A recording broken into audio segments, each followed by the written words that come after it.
I knew something was wrong the moment the living room felt too quiet. The corner where my rocking chair had always stood looked empty, like a missing heartbeat. "Ethan, where is my chair?" I asked, already afraid of the answer. He didn't even look up from his phone. "I sold it, Mom. It was just old wood." "Just old wood. The last thing your father ever gave me." An hour later, my phone rang. A calm voice introduced himself as an antique expert. Then he said something that made my hands tremble. "Mrs. Emerson, there's something hidden inside that chair. Something your husband wanted you to find." And suddenly, losing that chair didn't feel like an accident anymore. If this story already makes your heart ache a little, I'd love to hear where you're watching from and what time it is for you right now. Don't forget to like and subscribe if you enjoy stories like this, and tell me, what would you do if someone you loved sold your most precious memory without asking? I didn't sleep that night. The house felt unfamiliar without the soft creak of the rocking chair, the gentle rhythm that had once filled the quiet corners of my evenings. For decades, that sound had been my comfort. Now the silence pressed in on me like something heavy and unspoken. I sat in the same spot where the chair had always been. My hands folded tightly in my lap, staring at the empty space, as if it might somehow explain itself. Richard had placed that chair there himself. I could still see him clear as if it had happened yesterday. It was a cool autumn afternoon, the leaves outside just beginning to turn their colors, catching in the late sunlight. He came through the front door carrying that chair with a quiet pride, like it was something far more important than it looked. I found something special, he had said, setting it down carefully near the window. I remember laughing softly. "It's just a rocking chair, Richard." He shook his head, his expression unusually serious. "No. One day, this will matter more than you know." At the time, I thought he was being sentimental. Richard had always been that way, quietly emotional, though he rarely showed it outright. He believed in meaning and memory, in the kind of things most people were too busy to notice. I walked over to the empty corner and knelt down slowly, my knees protesting as they touched the hardwood floor. My fingers traced the faint outline where the chair's legs had worn into the surface over the years. It was still there, like a shadow that refused to fade. That chair had been with me through everything. Through the long nights when Ethan was just a baby and refused to sleep unless I rocked him gently, whispering lullabies into the dark. Through the evenings when Richard worked late and I sat alone by the window, watching headlights pass and wondering if one of them would be his. Through the years when Ethan grew into a restless teenager, slamming doors and pulling away from me while I sat in that chair waiting, always waiting for him to come back downstairs to talk, to be the boy he used to be. And through the day, Richard died. That was the day the chair stopped being just furniture. I closed my eyes, and the memory came rushing back with painful clarity. The hospital room had smelled sterile and cold. Machines beeped softly around him, marking time in a way that felt cruel and mechanical. Richard lay there, his skin pale, his breathing shallow. I had held his hand, gripping it so tightly as if I could keep him anchored to this world just by refusing to let go. "Caroline," he had whispered, his voice barely audible. "I'm here," I told him, leaning closer, afraid to miss a single word. He looked at me with something in his eyes I couldn't quite understand at the time. Not fear, not exactly sadness, something deeper, something unresolved. "When the time comes," he said slowly, each word heavy with effort, "remember the chair." I frowned, confused. "What do you mean?" But he didn't answer. His eyes closed for a moment, and when they opened again, the strength had already begun to leave him. That was the last thing he ever said to me. Remember the chair. For years, I thought it was just a passing comment, A dying man holding on to something familiar, something simple. Now sitting on the cold floor, staring at the empty space where it used to stand, I realized how wrong I had been. My phone lay on the table behind me. The voice of Mr. Walter Hayes echoed in my mind. There's something hidden inside that chair. Something your husband wanted you to find. A chill ran through me. Richard hadn't been speaking in sentiment. He had been trying to tell me something important enough to carry with him to his final breath. And I had ignored it for years. I pushed myself up slowly, my heart beginning to pound in a way that had nothing to do with age and everything to do with fear. What had he hidden? Why hadn't he told me directly? And why? Why had he waited until the very end? I walked toward the kitchen, my movements unsteady, my thoughts racing ahead of me. Ethan. I needed to talk to Ethan, but even as I reached for my phone, I hesitated. The image of him earlier that evening came back to me. The way he hadn't even looked at me when he said he sold the chair. The dismissive tone. The impatience. We can't afford sentiment anymore. When had he started speaking like that? Ethan hadn't always been this way. There was a time when he would run into the house, dropping his backpack by the door, his face lighting up the moment he saw me. Mom, guess what happened today? He used to sit on that very chair, his small legs dangling as I pushed him gently back and forth, listening to his stories, his dreams, his worries. Somewhere along the way, that boy had disappeared. And in his place stood a man I barely recognized. I sank into one of the dining chairs, gripping the edge of the table as I tried to steady myself. Was this about money? Or was there something else? Mr. Hayes's words didn't sound like someone talking about simple antiques or hidden compartments filled with cash. There was something in his voice, something careful, almost respectful. Not just in money. That's what he had said. I reached for my phone and scrolled through my recent calls until I found the number he had used. For a moment, my finger hovered over the screen. Part of me was afraid to know, because whatever was inside that chair, whatever Richard had hidden, it had been there all these years. Waiting. And now, because Ethan had sold it, that secret was no longer safely tucked away in our home. It was out there, in someone else's hands. The thought made my chest tighten. What if it was lost? What if whoever bought it had already discovered it? What if I was too late? I pressed the call button before I could talk myself out of it. The line rang once, twice. Then his voice came through calm and steady. Mrs. Emerson?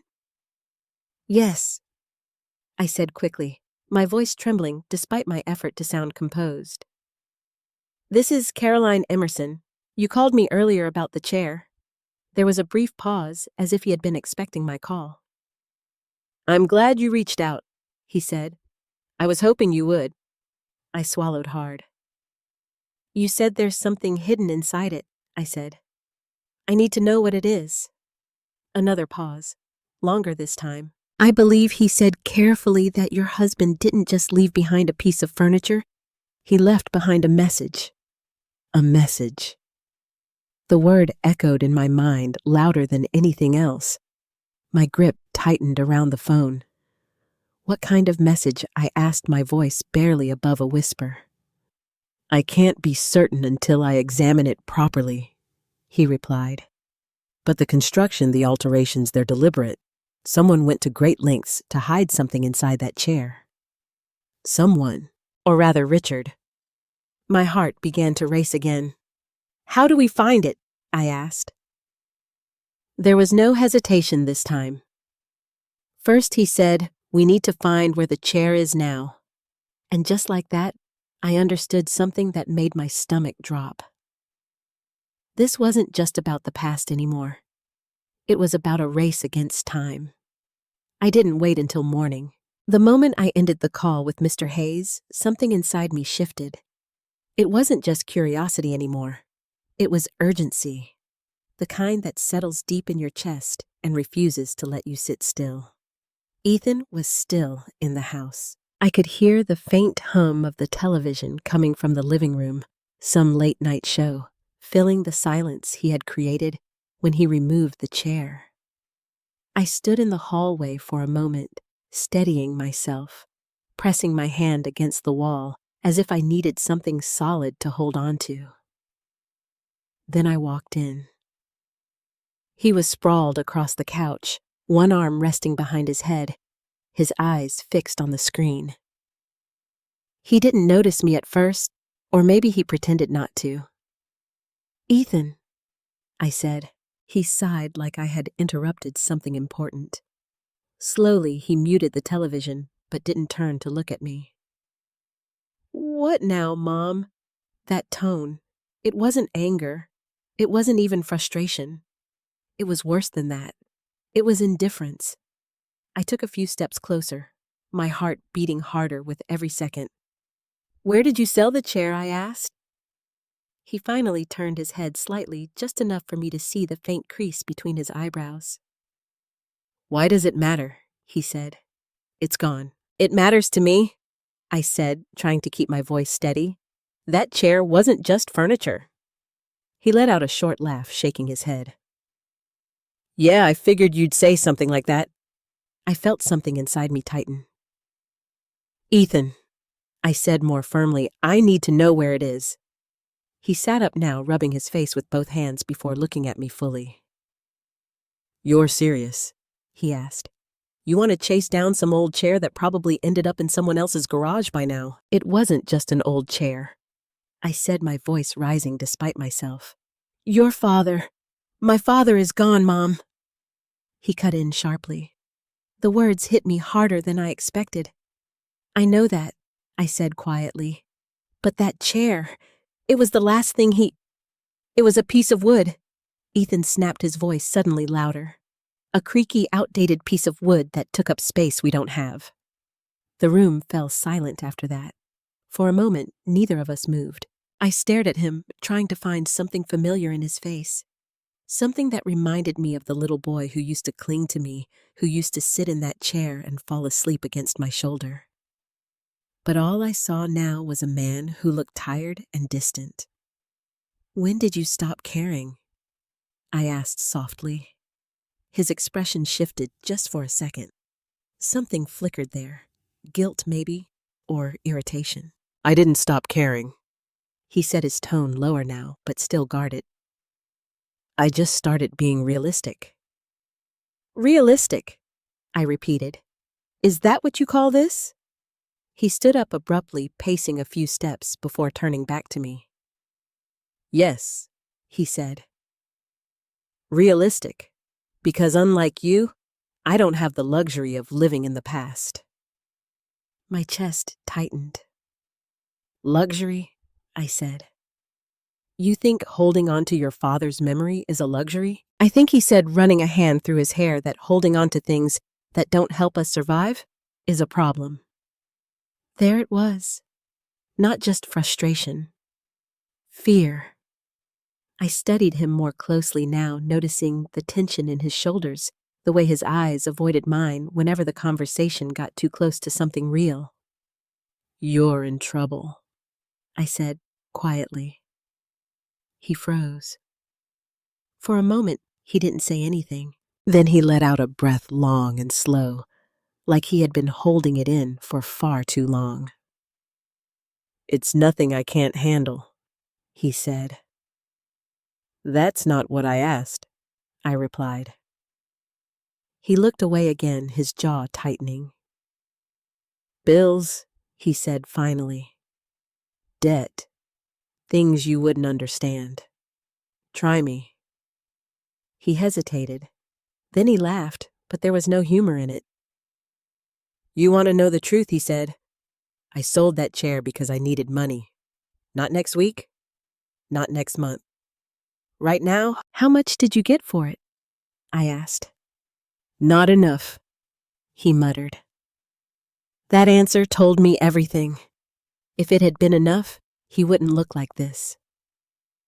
"How bad is it?" I asked. He didn't respond.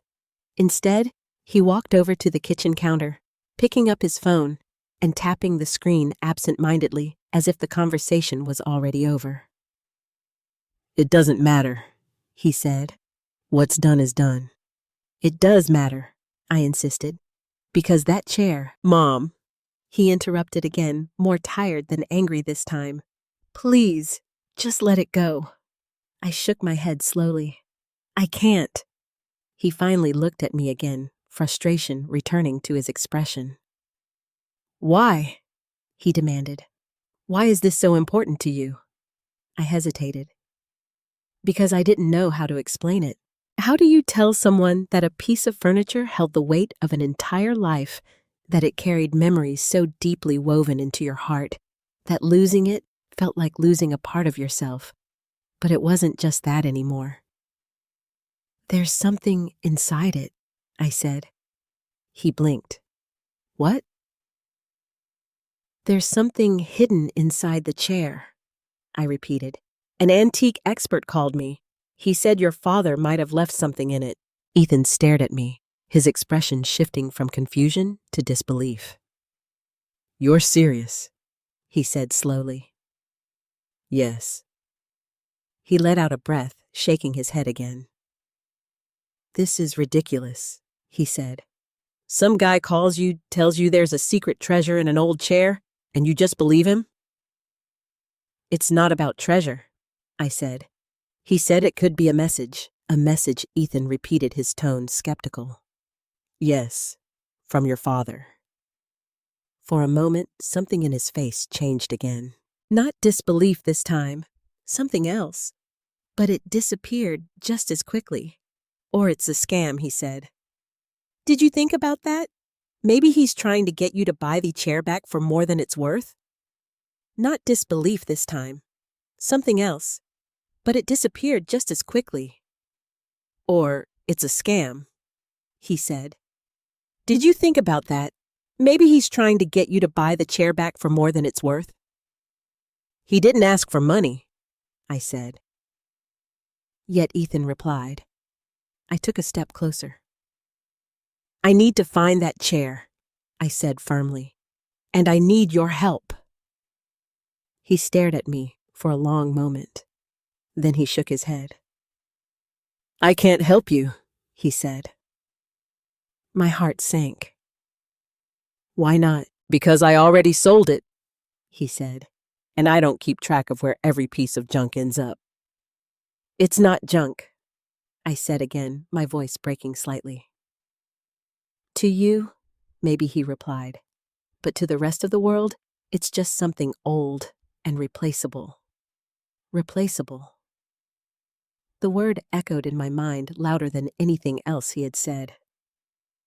I looked at him, really looked this time, and suddenly I understood something that made my chest ache even more. He wasn't just talking about the chair. He was talking about everything. Memories, family, even himself. "Ethan," I said softly, "you're not replaceable."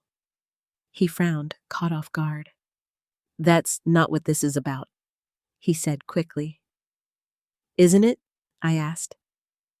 He didn't answer. Instead, he turned away again, picking up his keys from the counter. "I have to go," he said. "At this hour?" I asked. "Yeah," he replied. "Work stuff." I knew that wasn't true, but I also knew pushing him further wouldn't help. "Ethan," I said as he moved toward the door, "please, just tell me where you sold, please.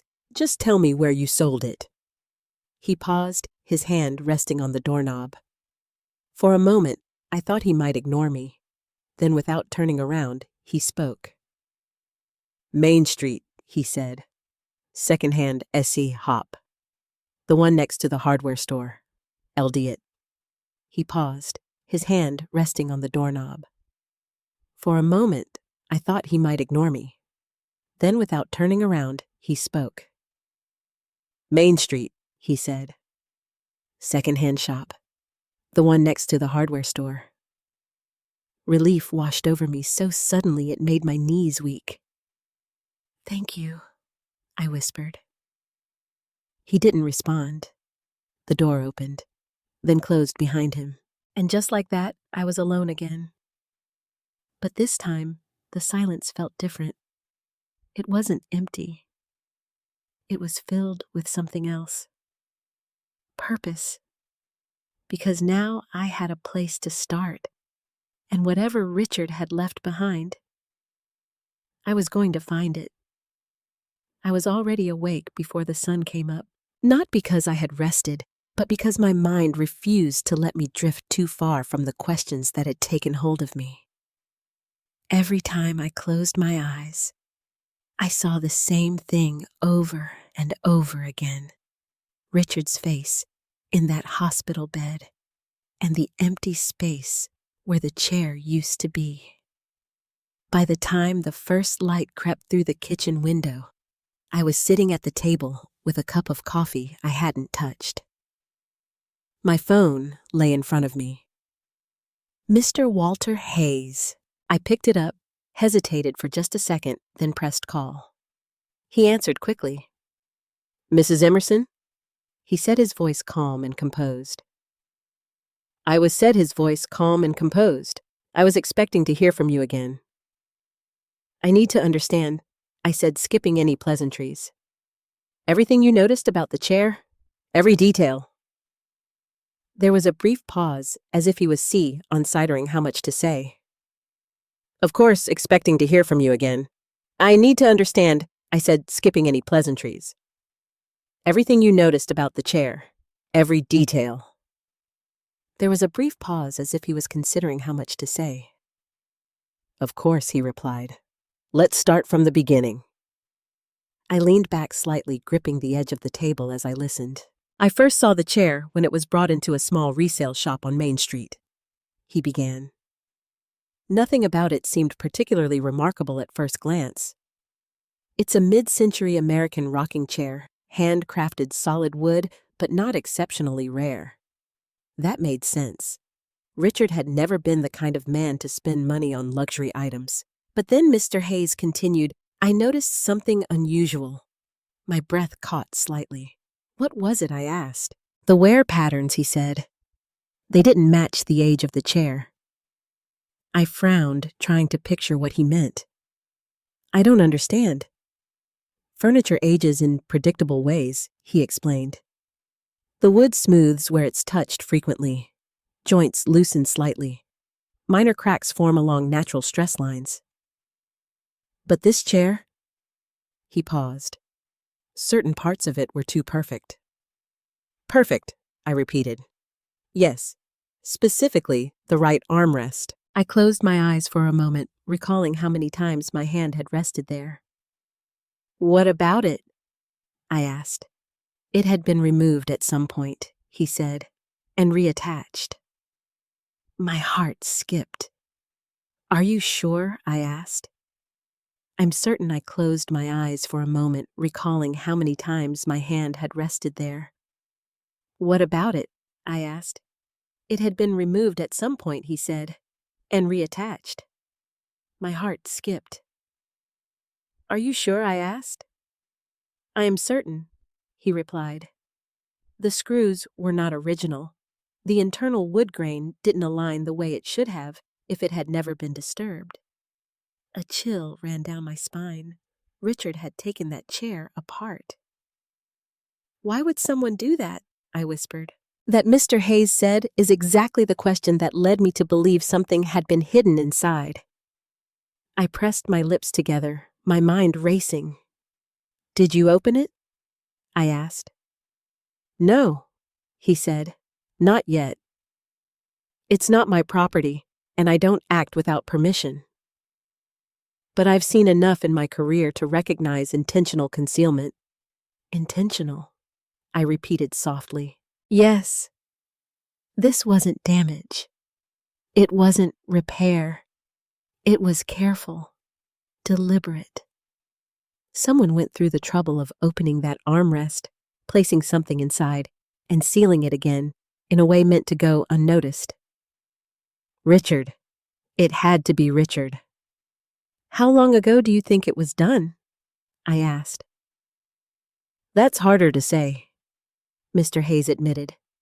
"But based on the condition of the wood and the oxidation of the metal screws, I would estimate at least 20 to 30 years. My grip tightened around the phone. 20 to 30 years. That meant Ethan had been a child. Richard had hidden something inside that chair decades ago and never told me. Why would he keep something like that a secret for so long? I murmured more to myself than to Mr. Hayes. "I can't answer that," he said gently. "But I can tell you this. Whatever is inside it was important enough for him to go to great lengths to protect it." I swallowed hard. A memory surfaced suddenly sharp and unexpected. Richard in the garage late at night, the light above his workbench casting long shadows on the walls. I had walked in once years ago asking what he was doing, just fixing something he had said quickly, covering the object with a cloth before I could see it clearly. At the time, I hadn't thought much of it. Now my stomach twisted. What if I hesitated? What if it's already gone? There was silence on the other end for a moment. "It's possible," Mr. Hayes admitted, "if the new owner has examined the chair closely." My chest tightened painfully. "But," he added, "most people wouldn't know what to look for. To them, it's just an old chair. Unless they have reason to suspect otherwise, they likely wouldn't take it apart." That gave me a small sense of relief. A small one. "Do you know who bought it?" I asked. I was able to trace the transaction," he said. "The shop sold it to a private collector. His name is George Whitaker." The name felt unfamiliar. "Do you know where I can find him?" I asked quickly. "I have an address," Mr. Hayes replied. "But before I give it to you, I need to be honest." Something in his tone made me sit up straighter. "What is it?" I asked. "Collectors like Mr. Whitaker don't usually give things back easily," he said. "If he's already recognized the potential value of that chair, he may not be willing to part with it. I don't care about the money," I said immediately. "I understand," he replied. "But he might." I closed my eyes briefly, taking a slow breath.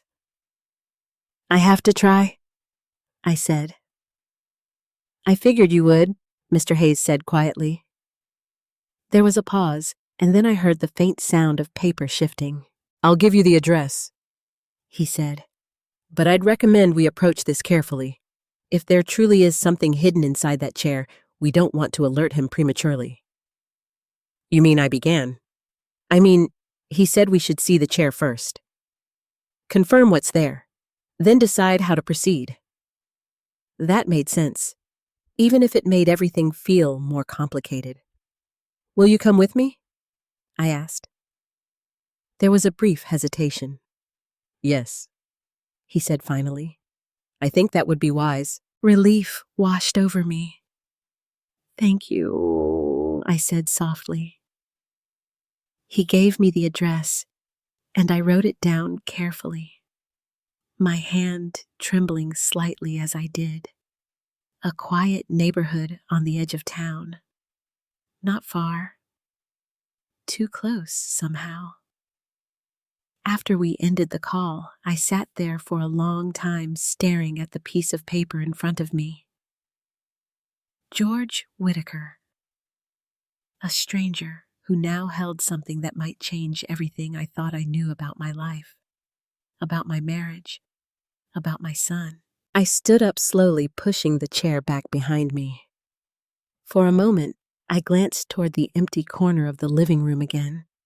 It still felt wrong, unfinished.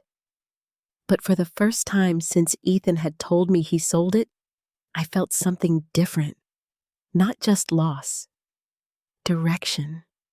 Because now the mystery wasn't just something hidden in the past. It had a place, an address, and I was going to go there, no matter what it took. I didn't wait long after sunrise. By mid-morning, I was already dressed, my coat pulled tight around me, even though the air wasn't particularly cold.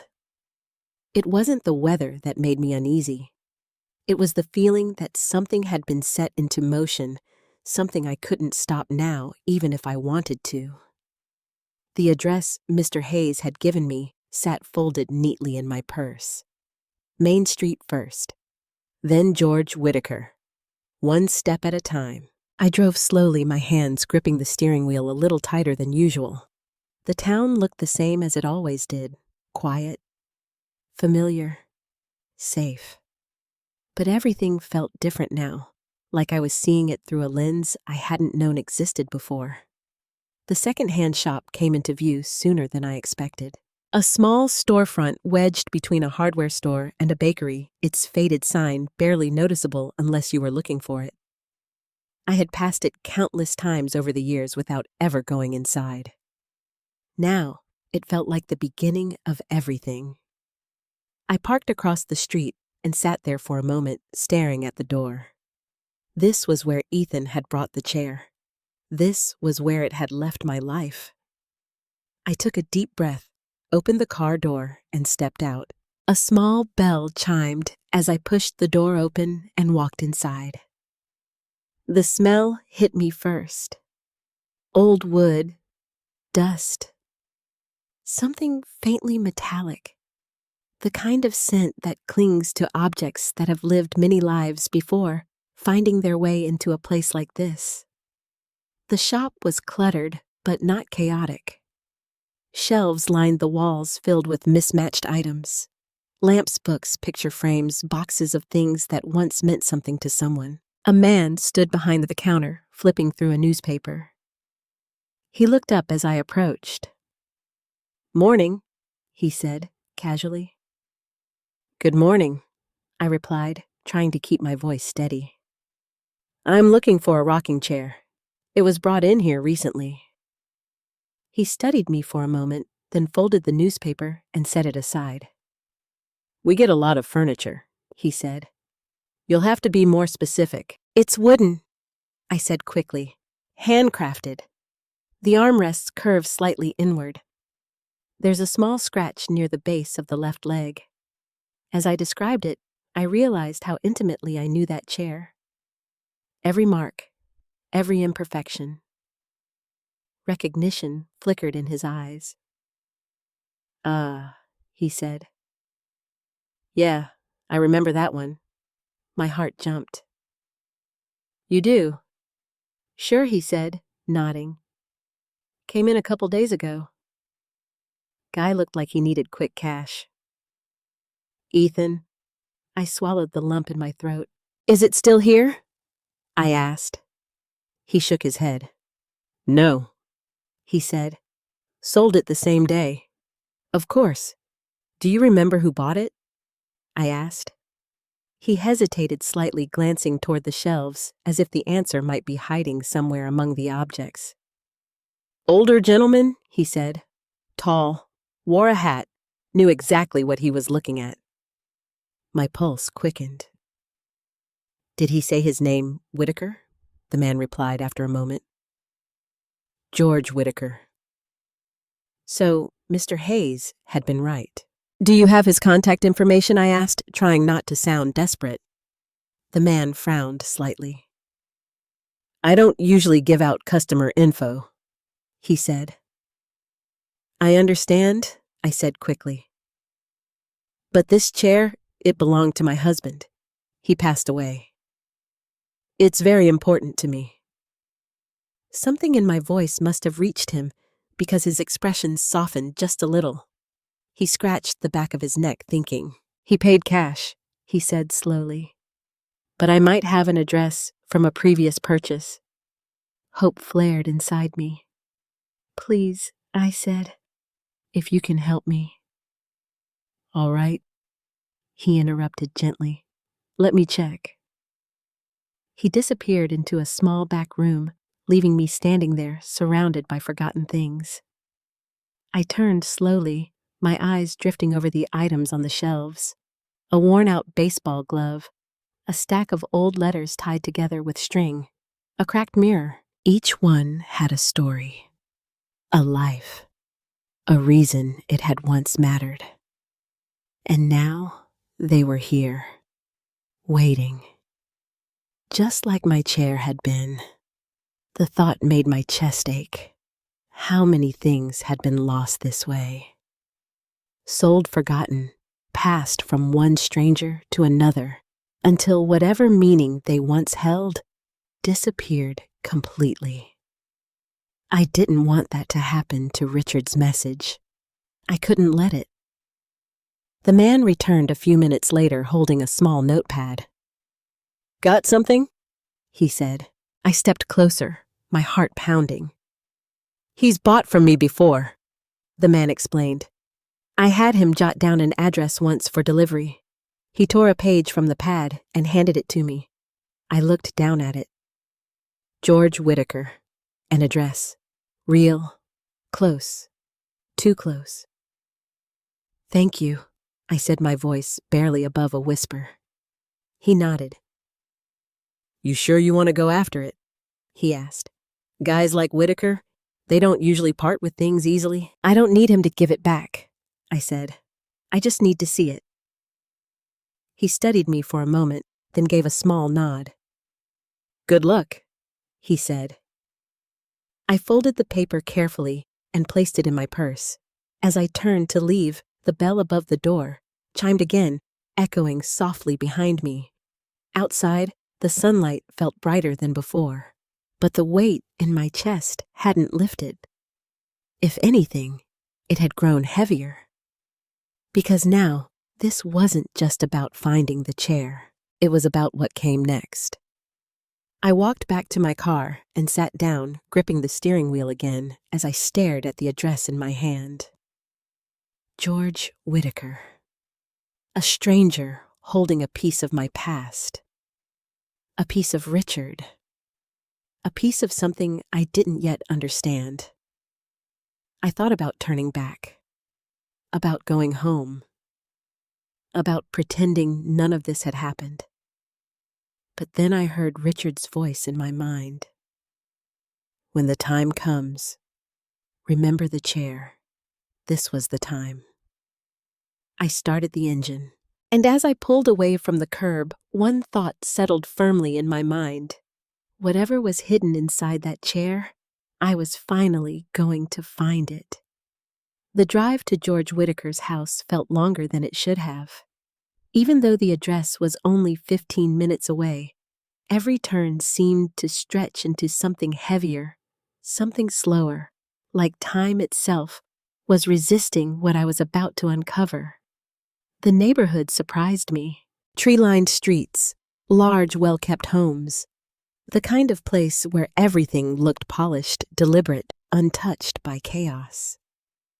It didn't feel like the kind of place where something forgotten or hidden would end up. I slowed as I approached the address. A 2-story house sat at the end of a quiet cul-de-sac, its exterior a soft gray with wide windows and a neatly trimmed lawn. There was nothing flashy about it, but there was a quiet sense of wealth. The kind that didn't need to prove itself. I parked along the curb and sat there for a moment, my hands resting in my lap. This was it. Somewhere inside that house was the chair. And inside that chair, something Richard had kept from me for decades. I stepped out of the car, my heart beating steadily now, not frantic, but determined. As I walked up the path, I noticed the details. A brass mailbox polished to a shine, a carved wooden bench near the front door. Even the door itself looked antique, solid, well-preserved. This was a man who valued objects, which meant he might already suspect something. I knocked. The sound echoed softly through the door, and for a moment, nothing happened. Then footsteps. Slow. Measured. The door opened. A tall man stood before me, older than I expected, perhaps in his early 70s. His posture was straight, his expression composed. He wore a dark sweater, his silver hair neatly combed back. "Can I help you?" he asked. His voice was calm, but not warm. I swallowed, steadying myself. Mr. Whitaker? I asked. Yes. My name is Caroline Emerson, I said. I believe you recently purchased a rocking chair from a shop on Main Street. His eyes sharpened slightly. For a brief second, I saw it. Recognition, then caution. I purchase many things, he said carefully. You'll have to be more specific. It's a wooden rocking chair, I said, handcrafted. The right armrest was repaired at some point. That did it. He didn't speak immediately, but something in his posture shifted. Subtle, but unmistakable. I see, he said slowly. I'm here because that chair belonged to my husband, I continued. He passed away, and I need to see it. He studied me for a long moment, not dismissively, not kindly either, just evaluating. Why, he asked. The question caught me off guard, even though I should have expected it. Because how do you explain something like this to a stranger? Because my husband hid a secret inside it.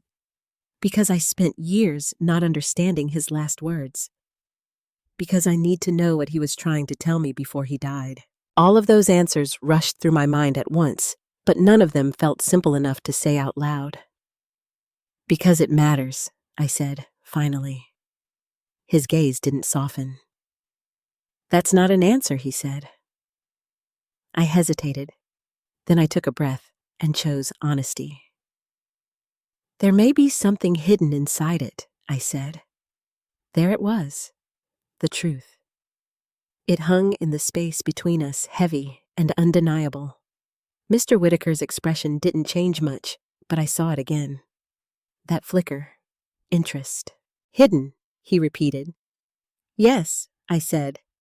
An antique expert examined it briefly before it was sold. He believes my husband placed something inside the armrest years ago. And you're only just now discovering this? He asked. Yes. Convenient, he said quietly. The word stung. I understand how it sounds, I said, but I'm not here to take anything from you. I just need to see it, to understand. He didn't respond right away. Instead, he stepped slightly out onto the porch, closing the door behind him part way, as if he didn't want the conversation to carry inside.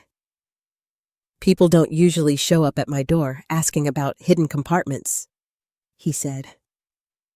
I'm not people, I replied softly. I'm his wife. Something in my voice must have reached him because his eyes lingered on mine a little longer this time. Then he sighed, not out of annoyance, but as if weighing something internally. Wait here, he said. Relief washed over me so suddenly I had to steady myself. Thank you, I whispered. He didn't respond, just turned and disappeared inside, closing the door fully behind him. I stood there, my heart pounding again, but differently now. Not fear, anticipation. Minutes passed. Each second stretched longer than the last. I looked around the quiet street, the stillness of the neighborhood, almost surreal compared to the storm building inside me. Then I heard movement inside the house. Footsteps, a faint scraping sound, and finally the door opened again. Mr. Whitaker stood there, but this time he wasn't alone. Behind him, through the doorway, I saw it. The chair. My breath caught instantly. It looked exactly the same curved back, the same worn wood, the same presence it had always carried, as if it belonged somewhere more meaningful than a stranger's home. For a moment, I couldn't move. I haven't altered it, Mr. Whitaker said, watching my reaction carefully. Not yet. Not yet. That word settled deep in my chest. May I asked, my voice barely steady. He stepped aside, just enough to allow me to enter. I crossed the threshold slowly, my eyes fixed on the chair, as if it might disappear if I looked away. Up close, it felt even more familiar. I reached out my fingers, brushing against the armrest. The right armrest. My heart began to race. Because now that I knew what to look for, I could see it. The faint difference in the wood, the barely noticeable seam, the subtle imperfection that had once been invisible imperfection that had once been invisible to me. Richard had hidden something here all these years. "All right," Mr. Whitaker said behind me. "Show me." I turned slightly. "Mr. Hayes is on his way," I explained. "He's the expert who noticed it. He can open it safely, to me." Richard had hidden something here all these years. "All right," Mr. Whitaker said behind me. "Show me." I turned slightly. "Mr. Hayes is on his way," I explained. "He's the expert who noticed it. He can open it safely." Mr. Whitaker nodded, once his expression unreadable. "I suspected as much," he said. That made me pause. "You suspected?" I asked. He looked at the chair, then back at me. "I didn't know what was inside," he said, but I knew something wasn't right about it. My heart sank slightly. "How long?" I asked. "Since the moment I saw it," he replied. A quiet realization settled over me. I hadn't been the only one searching for answers. And now we were both standing here on the edge of something neither of us fully understood. I placed my hand gently on the armrest again, my fingers trembling just slightly. "Richard, whatever you left behind, I'm here now, and this time, I'm ready to see it." Mr. Hayes arrived 20 minutes later. I heard his car pull into the driveway before I saw him. The sound alone made my heart tighten again, because I knew that once he stepped inside, there would be no more waiting, no more wondering. We were about to open the chair. We were about to uncover whatever Richard had hidden all those years ago. Mr. Whitaker led him into the living room without much conversation. There was an unspoken understanding between the two men, something quiet and cautious, like they were both aware this moment carried more weight than either of them had expected when the chair first changed hands. Mr. Hayes Whitaker said with a slight nod. Mr. Whitaker Hayes replied just as calmly. Then his eyes shifted to the chair. He walked toward it slowly, almost respectfully, as if he were approaching something fragile rather than a solid piece of wood. I stood a few steps back, my hands clasped together tightly in front of me. "May I?" Hayes asked. Whitaker gestured lightly. "Go ahead." Hayes crouched beside the chair, his fingers tracing along the right armrest. I watched his movements carefully, noticing how precise they were, how deliberate. He wasn't just examining it. He was reading it. "This is where it was altered," he said quietly. I nodded, even though he wasn't looking at me. "Yes." He reached into his bag and pulled out a small set of tools. "Nothing complicated. Just enough to loosen screws without damaging the wood." For a moment, everything went still. The room, the air, even my breathing. "This may take a few minutes," Hayes said. No one responded, because there was nothing to say. He positioned the tool against the first screw and began to turn it slowly. The sound was soft, a faint metallic creak. But to me, it was deafening. Each turn felt like it was pulling something loose inside me as well.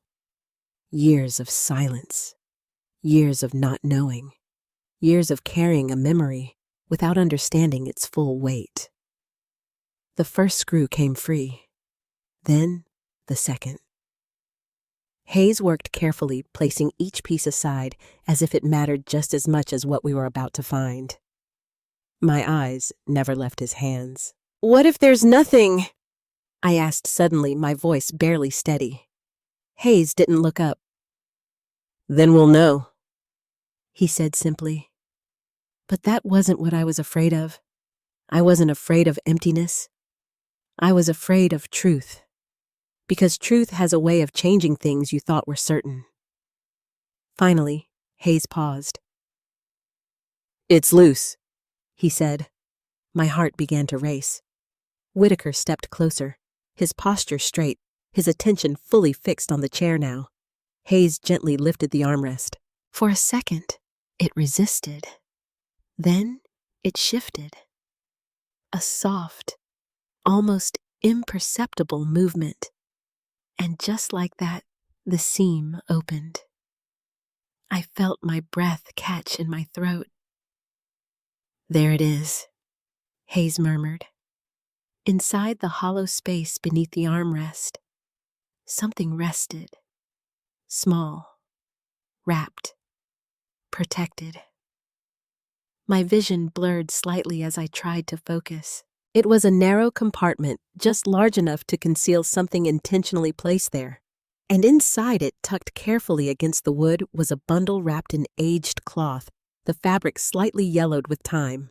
For a moment, no one moved, no one spoke. Because we all understood what we were looking at. Proof. Richard hadn't imagined it. He hadn't spoken in riddles. He had left something behind. "For decades," Hayes said softly, almost to himself. "It's been here all along." I took a step forward, my legs trembling slightly. "Can you take it out?" I asked. Hayes looked up at me for the first time. "Would you like to?" he asked. The question caught me off guard. Me. My hands instinctively tightened together. "I don't know if I can," I admitted. Whitaker watched me carefully, but said nothing. Hayes nodded slowly. "Then we'll do it together," he said. That felt right. I moved closer, kneeling beside the chair. Up close, the compartment looked even smaller than I had imagined. It wasn't meant for something large. It was meant for something specific, something chosen. Hayes reached in gently, his fingers careful not to tear the fragile cloth. I placed my hand just beneath his, steadying the bundle as he lifted it free. It was lighter than I expected, too light to be anything like money or valuables. This wasn't about wealth. I knew that immediately. Hayes set it carefully in my hands, and suddenly it was mine. Something Richard had touched. Something he had hidden. Something he had meant for me. The cloth felt delicate beneath my fingers, worn from time, but still intact. I could feel the shape of something inside. Flat, folded, paper. My chest tightened. "A letter," I whispered. No one responded, but I didn't need them to. I already knew. My fingers hovered at the edge of the cloth. For a moment, I couldn't move, because as long as it stayed wrapped, the truth remained unknown, untouched. But once I opened it, everything could change. "Take your time," Hayes said gently. Whitaker remained silent, but his presence felt heavier now, more invested than before. Slowly, carefully, I began to unwrap the cloth. Each fold revealed more of what had been hidden. The fabric loosened, fell away, and finally I saw it. A single envelope, old, yellowed at the edges, but still sealed. My name was written across the front. Caroline. Richard's handwriting. There was no mistaking it. My breath caught sharply. He had written this for me, not for Ethan, not for anyone else. For me. All those years ago. My hands trembled as I traced the letters lightly with my fingertips. "Do you want to open it?" Hayes asked softly. I didn't answer right away, because in that moment I felt something I hadn't expected. Fear, not of what was inside, but of what it might take away. Because whatever Richard had written, he had chosen not to tell me while he was alive. And now, I was about to find out why. I looked down at the envelope again. At my name. At the past waiting to speak. And I realized something that made my heart ache in a completely different way. This wasn't just a message. This was a confession. I closed my eyes for a brief moment. Then I took a slow breath. And finally, I began to open it. The envelope opened with a soft, fragile tear. The sound alone made my chest tighten. For decades it had remained sealed, untouched, waiting for me. My fingers trembled as I carefully slid the paper out from inside. It was folded, neatly preserved, surprisingly well, despite the years it had spent hidden away inside the chair. I could feel both men watching me, but their presence faded into the background. In that moment, it was just me and Richard. I unfolded the letter slowly. The handwriting was unmistakable, steady, familiar, gentle in a way that made my eyes sting instantly. Caroline. Just my name. No formalities, no distance. The way he had always spoken to me. My vision blurred slightly, but I forced myself to keep reading. If you are reading this, then something has already gone wrong, or something has finally gone right. I don't know which one it will be when the time comes. I swallowed hard. He knew. Some part of him had known this moment would arrive. I wish I could sit across from you and explain this the way I should have years ago. But I didn't, and that is something I have to live with, or perhaps something you will have to forgive me for. A sharp ache spread through my chest. Forgive him? For what? My eyes moved faster now, my heart racing with every line. There are things I kept from you, not because I didn't trust you, but because I was afraid of what the truth might cost you and Ethan. Ethan. I felt a chill run through me. What did Ethan have to do with this? I made choices, Caroline. Choices that I believed were protecting our family at the time. But the truth has a way of waiting. It doesn't disappear. It doesn't fade. It waits until it can no longer be ignored. My grip tightened around the paper. This wasn't just a message. It was exactly what I had feared. A confession. You remember the years when my business struggled. The long nights, the silence, the worry I tried to hide from you. I did remember. Too well. The tension in the house. The unpaid bills we pretended weren't piling up. The quiet arguments that never fully became arguments because neither of us wanted to say out loud how bad things were. I told you I found a way out, the letter continued. I told you everything was going to be fine. Tears slipped down my cheeks now, but I didn't wipe them away. I remembered that moment. The relief.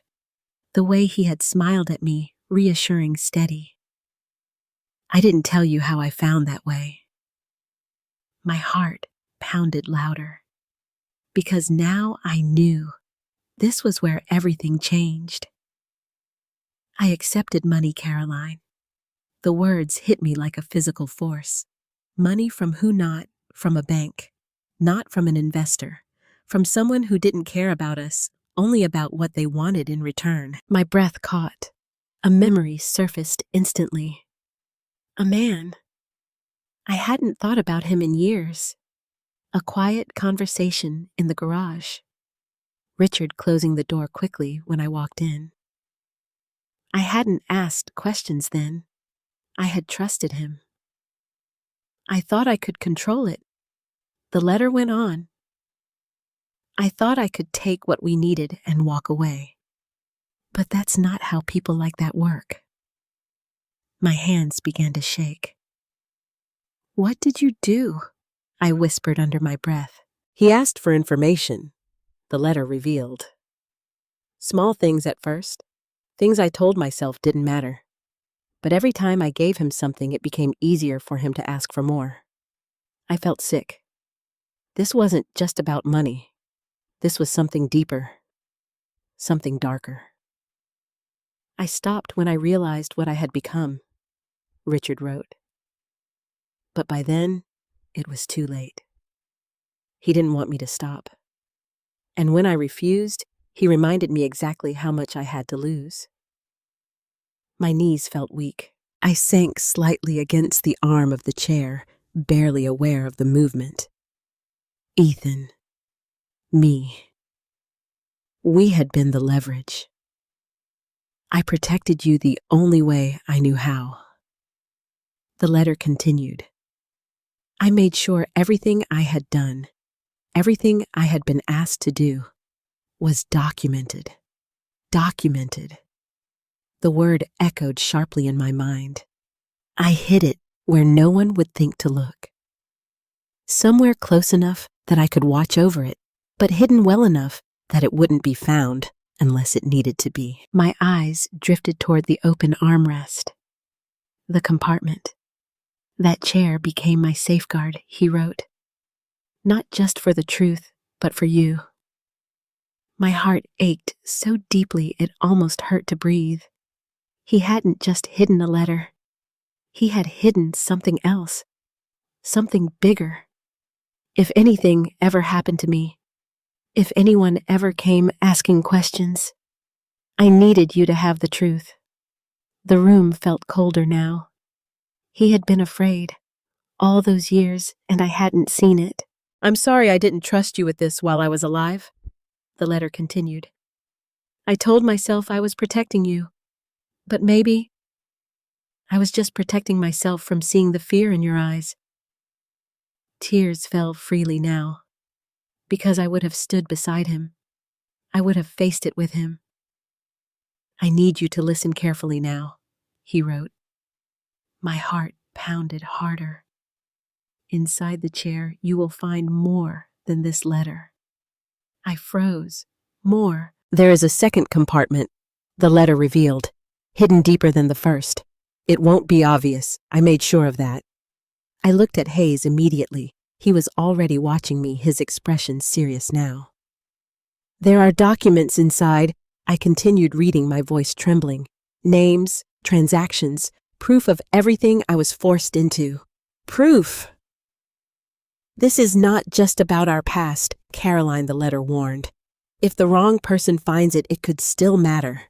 Even now, a heavy silence filled the room. Because suddenly, this wasn't just a personal story anymore.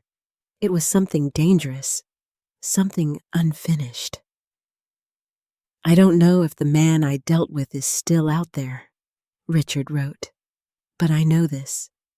People like him don't disappear easily. My chest tightened painfully. If you find this, you must decide what to do next. You can walk away. Burn it. Forget it ever existed. My fingers tightened around the paper. But if you choose to uncover the truth, you won't be able to turn back. I stopped reading. Because I already knew I had made that choice the moment I stepped into this house. The letter ended simply.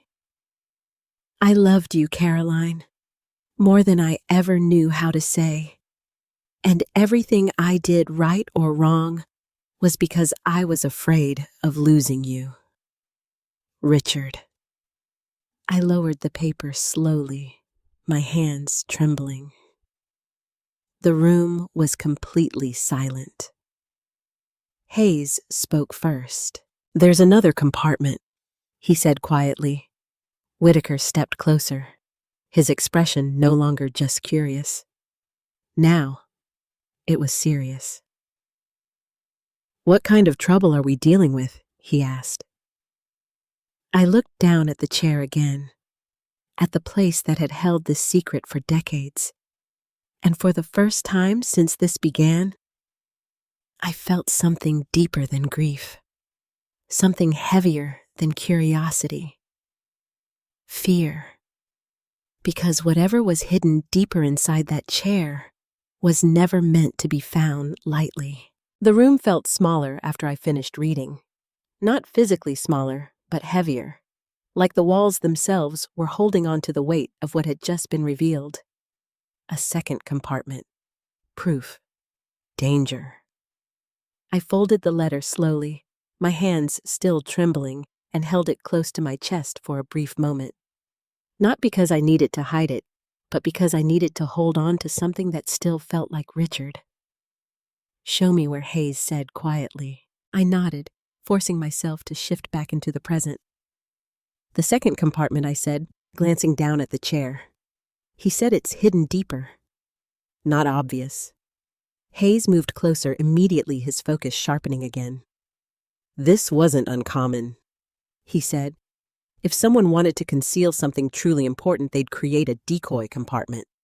And then a second one that's far less visible." Whitaker crossed his arms, watching closely. "So this first one," he said, gesturing to the open armrest, "was meant to be found." "Yes," Hayes replied, "or at least meant to distract." A chill ran down my spine. Richard hadn't just hidden something. He had layered the truth. Carefully. Deliberately. "Where do we start?" I asked. Hayes didn't answer right away. Instead, he leaned closer to the chair, running his fingers along the inside of the exposed armrest, then down toward the base. "Think like the person who built it," he murmured. "Where would you hide something if you didn't want it discovered by accident?" I watched him, trying to follow his thought process, but my mind was still racing with everything I had just read. "Ethan." Richard had done all of this for us, but he had never told us. And now we were standing in the middle of something that might still be unfinished. Hayes tapped lightly along the wood. Once, twice, then again. Each tap produced a slightly different sound. I wouldn't have noticed it, but he did. "Listen," he said. I leaned in, my breath held as he tapped again. There, a subtle difference. Hollow. Not completely, but enough. "That's not right," Hayes said quietly. Whitaker stepped closer. "What is it?" he asked. "The density changes here," Hayes explained. "That suggests there's space beneath this section or behind it." My heart began to race again. "Can you open it?" I asked. Hayes hesitated. "Not without risking damage," he said. "This part wasn't designed to be accessed easily." "Do it," Whitaker said firmly. Hayes glanced at him. "You're sure he asked?" Whitaker didn't hesitate. "If there's something inside my property that shouldn't be hidden," he said, "I want to know what it is." That was the first time he had spoken with any real emotion. Not curiosity, not distance. Concern. Real concern. Hayes nodded slowly. "Then we'll proceed carefully," he said. He reached for another tool, something slightly thinner, more precise. "This will take longer," he added. "That's fine," I said quickly, because at this point, time didn't matter. Only the truth did. Minutes passed as Hayes worked. Carefully, patiently. The room remained silent except for the faint sounds of wood shifting, tools pressing gently against hidden seams. I could feel my heartbeat in my ears. Every second stretched. Every movement felt like it carried the possibility of changing everything. Then suddenly, Hayes stopped. "I found it," he said. My breath caught instantly, where I asked. He pointed to a narrow strip along the underside of the chair's base. "It's subtle," he said. "Almost invisible unless you know what you're looking for." I leaned down, squinting slightly. At first I saw nothing, then a line. Faint. Perfectly aligned with the grain of the wood. Richard. He had hidden it so well. "How does it open?" Whitaker asked. Hayes pressed lightly along the edge. Nothing. Then he adjusted his grip, applying pressure in a different spot. A soft click. So quiet, I almost thought I imagined it. But then, the panel shifted, just slightly. My heart leapt into my throat. Hayes carefully slid the panel open, revealing a deeper cavity than the first one. This wasn't a small compartment. This was intentional, permanent, protected. Inside, there was more than one item. I felt my chest tighten. Documents. Several of them. Bound together with a thin cord. And something else. A small metal object. I couldn't make it out clearly from where I stood, but it reflected just enough light to catch my attention. "Careful," Hayes said, reaching in slowly. He lifted the bundle of documents, first placing them gently on the table nearby. Then he reached back inside and retrieved the metal object. He held it up. A key. Old, worn, but unmistakably important. I stared at it, my mind racing. "A key," Whitaker said. To what I whispered. No one answered. Because we all knew. This was only part of it. Hayes set the key down carefully, then looked at the documents. "Shall we?" he asked. I nodded, my hands already trembling again. He untied the cord, slowly revealing several sheets of paper, each one aged but preserved. The first page was a list. Names, dozens of them. My stomach dropped. "What is this?" I asked. Hayes scanned it quickly, his expression darkening. "These aren't random," he said. "These are connected." "Connected how?" Whitaker pressed. Hayes looked up at us. "Business transactions," he said, "but not legal ones." A cold wave of realization washed over me. Richard hadn't just taken money. He had been pulled into something much bigger, something dangerous. My hands shook as I picked up one of the pages. Dates, amounts, locations, and signatures. Some of them looked official, others didn't. "This is evidence," Hayes said quietly. "Of what?" I asked. He hesitated, then answered. "Corruption, fraud, possibly worse." The word echoed in my mind. Worse. I looked down at the key again, at the documents, at the chair, and suddenly everything felt clearer and more terrifying. "This is why he hid it," I whispered. Whitaker nodded slowly. "And this is why it's dangerous," he added. I swallowed hard, because now the question wasn't just about understanding the past, it was about what to do next. Burn it, forget it, walk away, or expose it. I closed my eyes briefly, Richard's words echoing in my mind. "If you choose to uncover the truth, you won't be able to turn back." I opened my eyes again, and for the first time since this began, I knew exactly what that meant. No one spoke for a long time after that. The documents lay spread across the table, each page carrying a weight far heavier than paper ever should. The key sat beside them, small and silent, but somehow just as important. I stood there, staring at everything, trying to steady the storm inside me. This wasn't just about Richard anymore. This wasn't even just about our family. This was something that had stretched far beyond us and possibly far beyond the past.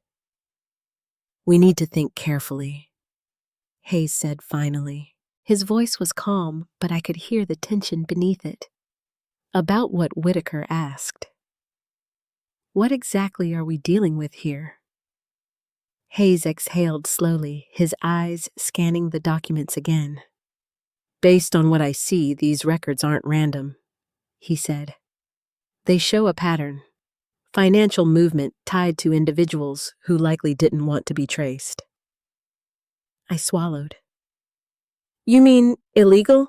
I asked. Hayes nodded once. Yes. And organized. The word made my chest tighten again. Organized.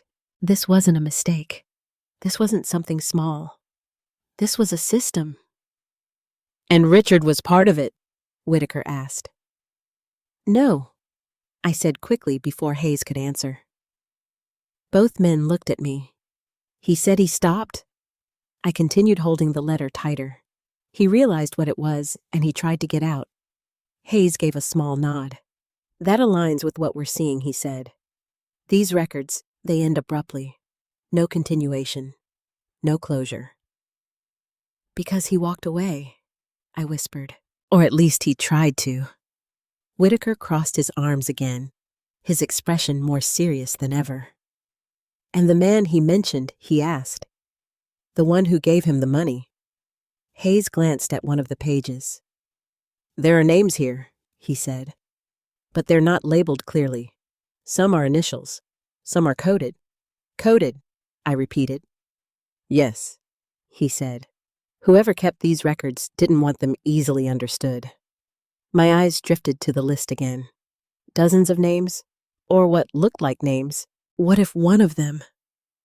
No, I said under my breath. Hayes looked at me. What is it? He asked. I hesitated, then forced the words out. What if this isn't over? I said. The room went still again. What do you mean? Whitaker asked. I pointed to the documents. If these people, or whoever this was, were careful enough to hide everything like this, what if they're still out there? The thought had been growing in my mind since I read the letter, and now it felt impossible to ignore. Hayes didn't dismiss it. In fact, his expression darkened. That's a valid concern, he said. My stomach dropped. You think so too? He nodded slowly. These kinds of operations don't just disappear, he said. They evolve. They change. But the people behind them, they tend to stay in the shadows. Whitaker let out a quiet breath. So what are you suggesting, he asked. That someone might still be looking for this? Hayes didn't answer immediately. Instead, he picked up one of the pages and studied it more closely. Then he froze. What? I asked, my heart jumping again. Hayes didn't look up. This name, he said quietly. What about it? Whitaker pressed. Hayes finally lifted his eyes. I've seen it before, he said. A cold silence filled the room. Where? I asked. Hayes hesitated, then spoke. In a legal case, he said. Years ago. Financial fraud. Large scale. My chest tightened, and I asked. He wasn't convicted. Hayes said. There wasn't enough evidence. The words hit harder than I expected. Not enough evidence. But now, we had it. This could change everything, Whitaker said. His voice wasn't excited. It was cautious. Careful. Because he understood what I was only just beginning to grasp. This isn't just a personal discovery, Hayes added. This is something that could reopen cases, expose people, bring consequences. Consequences. The word echoed loudly in my mind, because consequences didn't just affect the guilty. They affected everyone connected to the truth, including me, including Ethan. My breath caught suddenly. Ethan, does he know? I whispered. Both men looked at me. My son, I clarified. Ethan. He sold the chair. He had no idea any of this was inside. Hayes shook his head gently. Based on the letter your husband never told him, he said. I nodded slowly. Of course he hadn't. Richard had carried this alone. All those years. And now it had landed in my hands. "What do you want to do?" Whitaker asked. The question hung in the air. Simple, but impossible. Because there were only two paths. Walk away or step forward. I looked down at the documents again, at the key, at the chair, at everything Richard had hidden, not to protect himself, but to protect us. "I can't ignore this," I said finally. My voice was quiet, but steady. Hayes nodded once as if he had expected that answer. Whitaker studied me for a moment longer. "You understand what that means?" he asked. I met his gaze. "Yes," I said. Even though the truth was, I didn't fully understand it yet, but I understood enough. It meant risk. It meant exposure. It meant stepping into something that had already proven dangerous once before. But it also meant something else. Justice. For Richard. For the truth he had carried alone. And for everything that had been hidden in silence. "What's the first step?" I asked. Hayes leaned back slightly, thinking. "We need to secure these," he said, gesturing to the documents. "Make copies. Ensure nothing is lost." "And then?" Whitaker asked. Hayes looked at me. "Then we decide who to trust with the truth," he said. The words settled heavily in my chest, because trust was exactly what had been broken all those years ago. I picked up the key again, turning it slowly between my fingers. "What about this?" I asked. Hayes glanced at it. "That's the next piece," he said. "Keys are never random." It opened something else. Another layer, another secret. I closed my hand around it, and for the first time since this began, I felt the path ahead become clearer. Not easier, but clearer, because whatever this key unlocked, it would bring me one step closer to understanding everything Richard had been trying to protect, and everything he had been afraid of. I took a slow breath and made my decision. "We follow it," I said. The decision settled over me like a quiet, irreversible weight. "We follow it." The words still echoed in my mind as I stood there, the small metal key resting in my palm. It felt colder now than before. Heavier too, as if it carried more than just the promise of unlocking something physical. It carried consequences. Hayes began gathering the documents, carefully stacking them in precise order. "We shouldn't keep these exposed," he said. "If we're going to move forward, we need to be smart about it." Whitaker nodded in agreement. "I have a safe," he offered. "Fireproof, hidden. No one will access it without my permission." I looked at him, studying his face for a moment. Just hours ago, he had been a stranger. Now he was part of this. "You trust him?" I asked Hayes quietly. Hayes didn't hesitate. "I trust that he understands what's at stake," he said. Whitaker met my gaze directly. "I don't involve myself in things I don't understand," he said. "But I also don't ignore something that clearly matters." There was something steady about him. Not warm, but reliable. That would have to be enough. "All right," I said softly. Hayes placed the documents into a leather folder Whitaker had brought from another room. He handled each page with care, as if even a single crease could destroy something irreplaceable. "What about copies?" Whitaker asked. "Well, make them," Hayes said. "But not here. Not yet." "Why not?" I asked.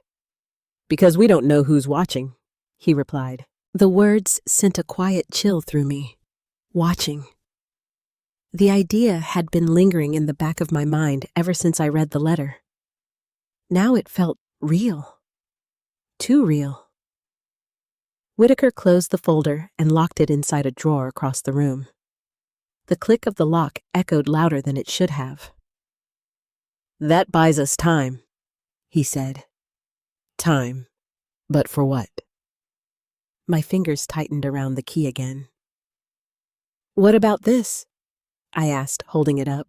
Hayes stepped closer, studying it more carefully now that everything else had been secured. "It's not decorative," he said. "It's functional. And old." "How old?" I asked. "Hard to say exactly," he replied. "But not recent." This wasn't something added later. It was part of the original plan. Richard. He hadn't just hidden documents. He had prepared for something beyond the chair. "There has to be a clue," I said. Hayes nodded. "There usually is," he said. "People don't hide keys without leaving a trail." Whitaker leaned slightly against the table, thoughtful. "Where would he keep something that needed a key?" he asked. I didn't answer right away. Because suddenly, memories began to surface. Small ones. Things I hadn't thought about in years. Places. Moments. Details that once felt ordinary. But now, nothing felt ordinary anymore. "There was a storage unit," I said slowly. Both men looked at me. "What kind of storage unit?" Hayes asked. "Years ago," I continued, my voice unsteady. "Back when the business was struggling, Richard rented a small storage space. He said it was for extra inventory, things he didn't have room for at the shop." "And you never saw it?" Whitaker asked. I shook my head. "No, I never had a reason to." Hayes exchanged a brief glance with Whitaker. "That sounds promising," he said. "It was a long time ago," I added quickly. "I don't even know if it still exists." "There's only one way to find out," Whitaker said. My heart began to race again. Because this felt like the next step. The next piece of Richard's hidden world. "Do you remember where it was?" Hayes asked. I closed my eyes for a moment, trying to focus. "Think, Caroline. Think." "I remember the drive," I said slowly. "Not the exact address, but the area." "That's enough," Hayes replied. Whitaker straightened. "Then we go," he said. The simplicity of his words made everything feel more immediate, more real. I hesitated, not because I wanted to stop, but because I suddenly understood something important. "This isn't just about finding something," I said. They both looked at me. "If we open whatever that key belongs to, there's no going back," I continued. Hayes nodded. "I know," he said. Whitaker didn't speak, but his expression made it clear he understood as well. "And if someone is still connected to this?" I added my voice quieter. Now we could be putting ourselves in danger. The silence that followed was heavy, because none of us could deny that possibility. Finally, Whitaker spoke. "Then we don't go unprepared," he said. I frowned slightly. "What do you mean?" "I mean, we don't walk into something blind," he replied. "We plan. We move carefully." Hayes nodded in agreement. "He's right," he said. "We take precautions." "What kind of precautions?" I asked. Hayes thought for a moment. "First, we don't go alone," he said. "Second, we don't tell anyone unnecessary details. And third, we make sure someone else knows where we are." The seriousness in his tone made my chest tighten again. But it also gave me something I hadn't felt since this began. A sense of control. A plan. "All right," I said. Whitaker grabbed his coat from the chair near the door. "Ill drive," he said. "No," I replied instinctively.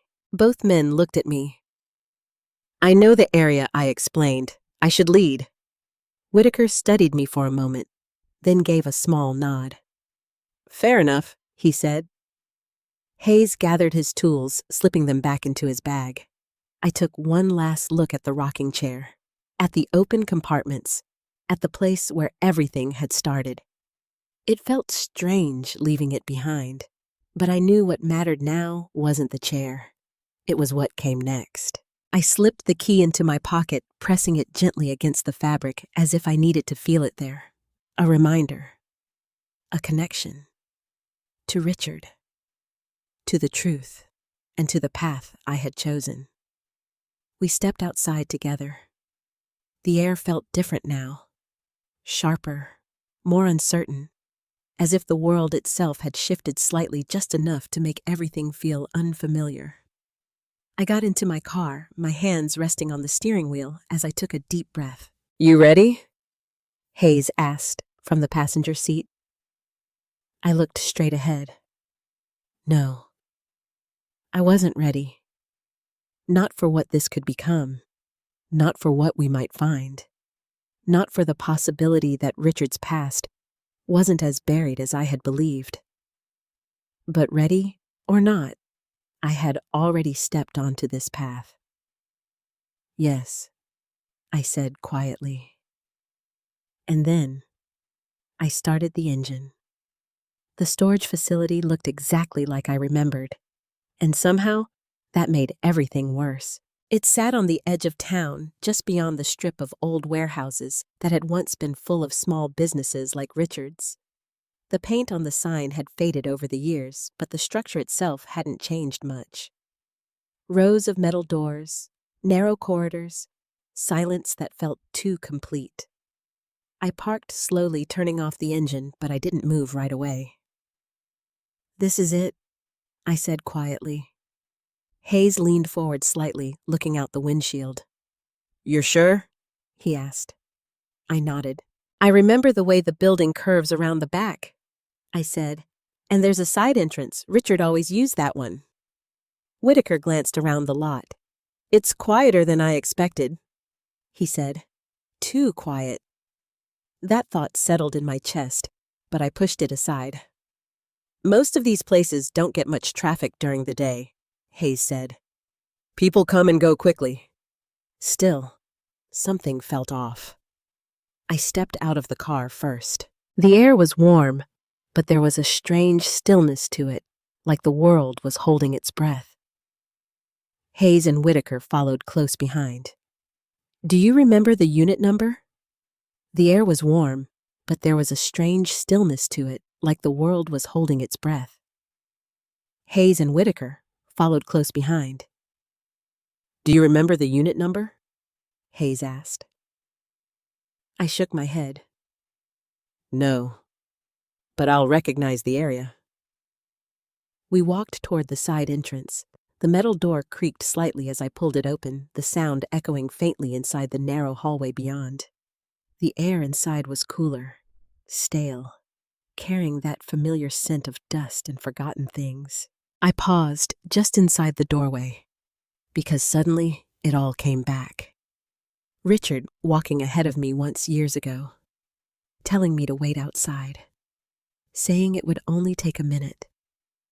I had never questioned it. I had trusted him. Caroline Hayes said gently. I blinked, pulling myself back to the present. Sorry, I murmured. This way. We moved down the corridor slowly. Each step echoed. Each turn felt heavier than the last. Until finally, I stopped. This is it, I said. The unit stood in front of us, its metal door slightly worn, the lock still intact. My heart began to pound again. This is where he kept it, I whispered. Whitaker stepped closer, examining the lock.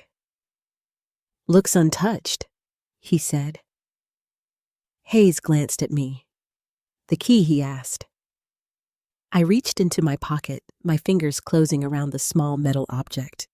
It felt colder now, almost like it had been waiting for this moment. Slowly, I stepped forward. The key trembled slightly in my hand as I raised it toward the lock. This was it. Whatever Richard had hidden, whatever he had been afraid had hidden, whatever he had been afraid of, it was on the other side of this door. Take your time, Hayes said softly. I nodded, but my hands didn't stop shaking. I inserted the key. For a brief second, it was on the other side of this door. Take your time, Hayes said softly. I nodded, but my hands didn't stop shaking. I inserted the key. For a brief second, nothing happened. Then I turned it. A click. Sharp. Final. My breath caught. Whitaker stepped back slightly, giving me space. Go ahead, he said. I reached for the handle and pulled. The door groaned as it lifted, the sound echoing through the corridor, like something long buried being forced into the light. Dust drifted in the air as the door rose higher. And then we saw inside. The unit wasn't full, not like I had expected. There were no stacks of boxes, no clutter, no forgotten inventory. Just a single metal cabinet positioned against the back wall. Locked. My chest tightened. That's it? Whitaker asked. Hayes stepped inside first, moving carefully as if expecting something more. Not quite, he said quietly. I followed him in. The space felt colder than the hallway, more closed in, more intentional. Richard hadn't used this unit for storage. He had used it for hiding. All of this, just for that, I whispered, looking at the cabinet. Hayes nodded slowly. If what's inside is important enough, yes. Whitaker approached the cabinet, running his hand lightly along its surface. No dust on the handle, he noted. That made my stomach drop. What does that mean? I asked. It means it's been touched, he said. Recently. The word hit harder than anything else. Recently. A cold wave of fear rushed through me. You're saying someone's been here? I asked. Hayes didn't answer immediately. Instead, he crouched slightly, examining the floor. There are marks, he said quietly. Subtle, but fresh. My heart began to race uncontrollably. That's not possible, I whispered. But even as I said it, I knew it was. Richard's letter had warned me. If the wrong person finds it, it could still matter. Someone else knew, or had known. Whitaker straightened, his expression dark. We're not alone in this anymore, he said. The words settled heavily in the air. I felt my breath shorten, my chest tightening as panic threatened to take hold. But I forced myself to focus, to stay steady, because this was exactly what Richard had been afraid of. What do we do? I asked. Hayes stood slowly. We open it, he said. My eyes snapped to the cabinet. Now? I asked. He nodded. If someone else has been here, we don't have time to hesitate. Whitaker stepped back slightly, his posture tense now. Then let's do it, he said. I swallowed hard, stepping closer. The cabinet lock looked older than the doors, but more complex. Try the key, Hayes said. My hands shook as I reached for it again. Second lock, second secret, second step into something I could no longer control. I inserted the key, turned it slowly. For a moment, my hands shook as I reached for it again. Second lock, second secret, second step into something I could no longer control. I inserted the key, turned it slowly. For a moment, nothing. Then another click. Louder this time, sharper. The sound echoed through the small unit. I hesitated, because suddenly I felt it. That same feeling from earlier, but stronger. Like we weren't just uncovering the past anymore. We were stepping into something active, something watching. "Open it," Whitaker said quietly. I took a breath, then pulled the cabinet door open. And what I saw inside made my blood run cold. For a moment, I couldn't breathe. Inside the cabinet, neatly arranged, as if someone had placed them there with intention, were photographs. Dozens of them, stacks bound together with thin clips, and beneath them, a small black device. My mind struggled to make sense of what I was seeing. "This," I whispered, my voice barely audible. "This doesn't look like records." Hayes stepped closer, his expression tightening as he leaned in. "It's not just records," he said quietly. Whitaker moved to my side, peering into the cabinet. "What kind of photographs are these?" he asked. I reached in slowly, my fingers brushing against the top stack. The paper felt smooth, newer than the documents we had found earlier. That alone made my chest tighten. These weren't decades old. These were recent. I lifted the first stack carefully, my hands trembling. And then I saw it. My heart dropped instantly. "These are surveillance photos," Hayes said under his breath. I couldn't respond, because I was already flipping through them, and what I saw made my blood run cold. People, different locations, parking lots, office buildings, street corners. Each photograph captured someone unaware. Watched, followed, documented. "Who are they?" Whitaker asked. I shook my head slowly. "I don't know," I said.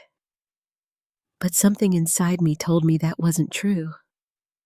Not entirely, because as I turned another page, I froze. My hand stopped moving. My breath caught in my throat. "No," I whispered. Hayes noticed immediately. "What is it?" he asked. I couldn't answer. I just held the photo up. It was a picture of a man standing outside a courthouse. Gray suit, serious expression, older. Hayes stepped closer, his eyes narrowing. "That's him," he said quietly. Whitaker looked between us. "Who?" he asked. Hayes didn't take his eyes off the photo. "The name from the documents," he said. "The one I recognized." The room seemed to tilt slightly. "His real," I whispered. "And his still active," Hayes added. My stomach twisted painfully. Because this wasn't just history anymore. This was present. This was ongoing. I flipped through more photos, my hands moving faster now. Different people, different places. And then another one. My fingers froze again. "No," I said louder this time. Whitaker stepped closer. "What now?" he asked. I turned the photo toward him and felt something inside me break. It was Ethan, my son, standing outside his office, looking down at his phone, unaware, unprotected, watched. Whitaker's face hardened instantly. This just changed everything he said. Hayes took the photo from my hand, examining it closely. "When was this taken?" he asked. I shook my head, my mind racing. "I don't know," I said, "but it's recent. It has to be. The quality, the clarity. This wasn't from years ago. This was now." "Why would they be watching?" Ethan, Whitaker asked. The question hung in the air. Heavy, terrifying, because there was only one answer that made sense. Because of Richard, I said. My voice trembled, but the truth felt undeniable. They think he knows something, Hayes said. Or they think he has something, Whitaker added. My heart pounded violently. But he doesn't, I said quickly. He didn't even know about the chair. Hayes looked at me carefully. Maybe not, he said. But if they're watching him, it means they're looking for something connected to your husband. The room suddenly felt too small, too close, too dangerous. I turned back to the cabinet, my hands shaking as I reached for the small black device. What is this? I asked. Hayes took it from me gently. A storage drive, he said. My chest tightened again. There's more, I whispered. Of course there was. There was always more. Whitaker stepped toward the entrance of the unit, glancing out into the hallway. We need to move, he said quietly. Hayes nodded. He's right, he said. If someone has been here recently, we don't want to be here when they come back. My breath quickened. Then take everything I said. Hayes moved quickly, gathering the photographs and placing them into a bag.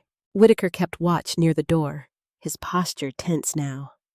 Every second felt like it could break.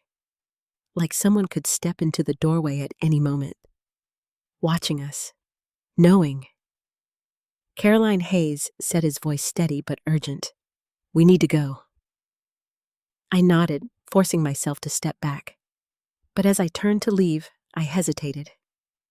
Because something didn't feel right. Not about what we had found, but about how we had found it. Too easy. Too obvious. My eyes moved back to the cabinet, to the empty space where the photographs had been. To the way everything had been arranged. And suddenly, I understood something that made my heart stop. This wasn't just hidden, I said slowly. Both men looked at me. It was left. I continued, for us to find. Silence fell instantly. Hayes frowned. What are you saying? He asked. I swallowed hard. I'm saying I whispered whoever put this here wanted someone to see it. Whitaker's expression darkened. Or wanted to send a message, he said. A cold wave of fear rushed through me. A message. To me. To Ethan. To anyone who dared to dig into Richard's past. We need to go. Now, Hayes said firmly. This time, I didn't hesitate. We stepped out of the unit quickly, Whitaker pulling the door down behind us with a sharp metallic crash. The sound echoed through the corridor, too loud, too final. We moved quickly back toward the exit. Every step felt rushed, every shadow felt alive. As we pushed through the door and into the open air, I felt the weight of everything settle over me all at once. The letter, the documents, the key, the photographs. Ethan, my son, was in danger. And for the first time since this began, I wasn't just afraid of the truth. I was afraid of what it might cost. I turned to Hayes, my voice shaking. We have to warn him, I said. Hayes nodded immediately. Yes, he said, but carefully. Whitaker stepped closer, his tone firm. And we don't assume we're the only ones who know, he added. I closed my eyes for a brief moment, because deep down, I already knew. We weren't, and whatever Richard had tried to protect us from had finally caught up. We didn't speak until we were back in the car. The silence wasn't empty. It was heavy, each of us carrying the same realization, but processing it in different ways. Ethan was being watched, and whoever was behind it had been close enough to leave those photographs. Close enough to enter that storage unit. Close enough to know. I gripped the steering wheel, my hands tighter than before. We go straight to him, I said. Hayes didn't argue. Whitaker nodded once from the back seat. Yes, he said. But we don't panic him. How do I not panic him? I snapped, my voice breaking slightly. He's in danger. Hayes placed a steady hand on the dashboard. By staying calm, he said. If he's being watched, any sudden reaction could make things worse. I swallowed hard. He was right, but being right didn't make it easier. I should have told him sooner, I whispered. About what? Whitaker asked. About his father, I said. About everything. Hayes shook his head gently. You didn't know, he said. But that didn't change the guilt, because now it felt like I had waited too long. We drove in silence after that. The city felt different. Every car that passed, every person on the sidewalk, every shadow. It all felt like it could mean something, like someone could be watching us, following us, waiting. I pulled into Ethan's office parking lot and parked near the entrance. My heart was racing so hard I could feel it in my throat. There, I said, quietly, pointing. Ethan's car. Still there. Relief hit me for a split second. He was inside. Safe. At least for now. Let's go, Whitaker said. We stepped out of the car together, moving quickly, but not running. I forced myself to breathe normally, to walk like nothing was wrong. Because Hayes was right. If someone was watching, we couldn't show fear. Inside the building was busy, people moving, talking, working. Normal. Too normal. I spotted Ethan near the reception desk speaking to someone. For a moment, I just stood there, watching him. My son. Unaware. Still living his life as if nothing had changed. And yet, everything had. Caroline Hayes said softly. I nodded, stepping forward. Ethan, I called. He turned, surprised. Mom, he said, what are you doing here? His eyes moved past me. To Hayes, to Whitaker. Confusion flickered across his face. What's going on? He asked. I walked closer, my heart pounding harder with every step. We need to talk, I said. Now, he asked. Yes, I said firmly. Something in my voice must have reached him because he didn't argue. He nodded toward a nearby office. All right, he said. Come on. We followed him inside the door, closing behind us with a quiet click. The moment it did, everything changed. The outside world disappeared, and it was just us. What's this about? Ethan asked, looking between us. I didn't know where to start. How do you tell your son that his father had a hidden past? That he had uncovered something dangerous, and that he might be in danger because of it? I took a breath. Then I said it. You're being watched. The words landed harder than I expected. Ethan froze. What he said. We found something, I continued. Something your father left behind, and it's bigger than we thought. He shook his head slightly. Mom, slow down. I pulled the photograph from my bag and handed it to him. He looked at it. At first confusion, then recognition. That's me, he said. Yes, I replied. His expression shifted. What is this? He asked. A warning, Whitaker said. Ethan looked up sharply, from who Hayes stepped forward. We don't know yet, he said.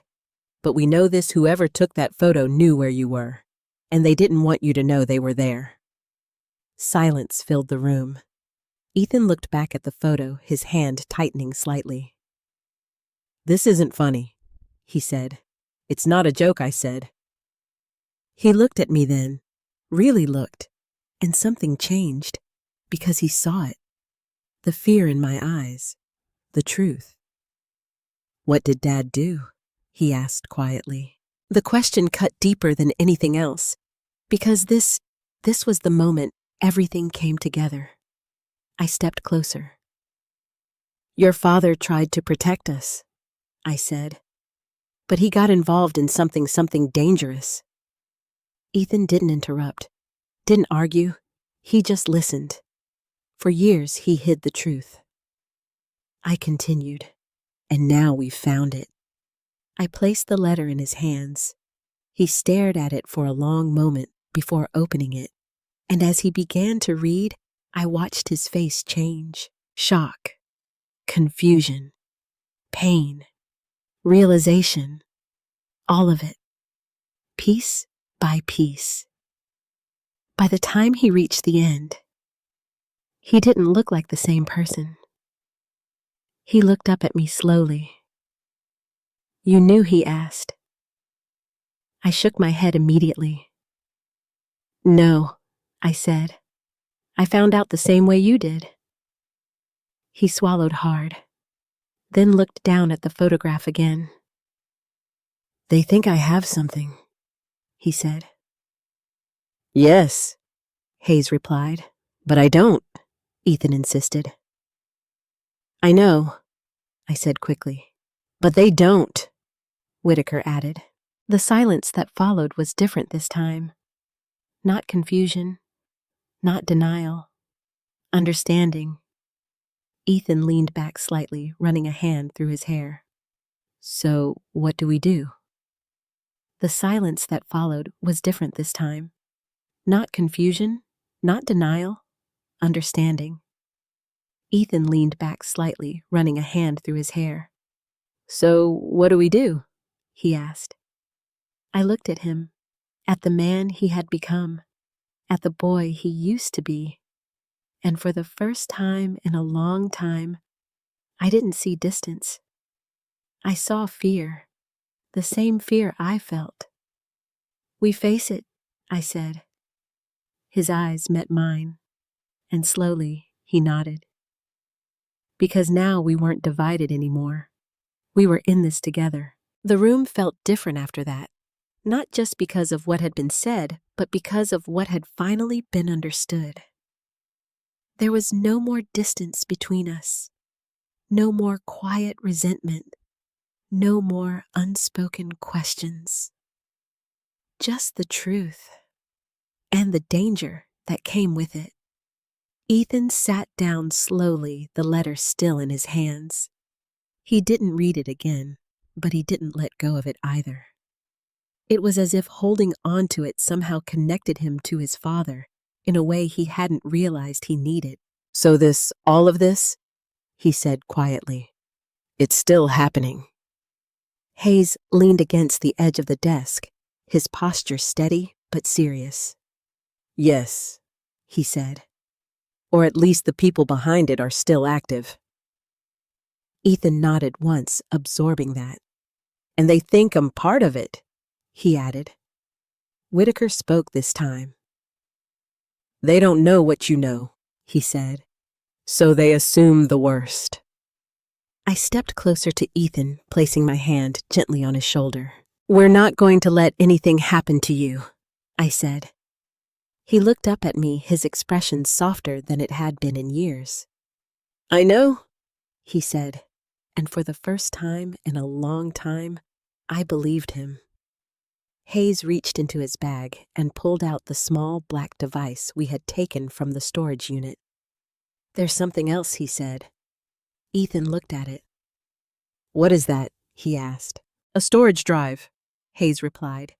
"And based on everything else we found, this could be the most important piece." My chest tightened again. "Can you open it?" I asked. Hayes nodded. "I can try," he said, "but not here. Not on a public network. We need a secure environment." Whitaker straightened slightly.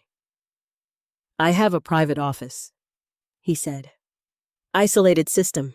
No external access. Hayes nodded. That will work. Ethan stood slowly. I'm coming, he said. There was no hesitation in his voice, no uncertainty, just quiet determination. I looked at him, really looked at him, and for the first time since all of this began, I didn't see my son as someone I needed to protect. I saw someone who was ready to stand beside me. All right, I said softly. We left the office together. This time, we didn't try to act normal. We moved with purpose, with awareness, because now we knew. We were part of something bigger. Whitaker's office was quiet, private, secure, exactly what we needed. Hayes connected the device carefully, his movements precise and controlled. No one touches anything, he said. We don't know what's on this. We watched as the screen flickered to life. A single folder appeared. No name, no label. Just a blank space holding something unknown. Open it, Ethan said.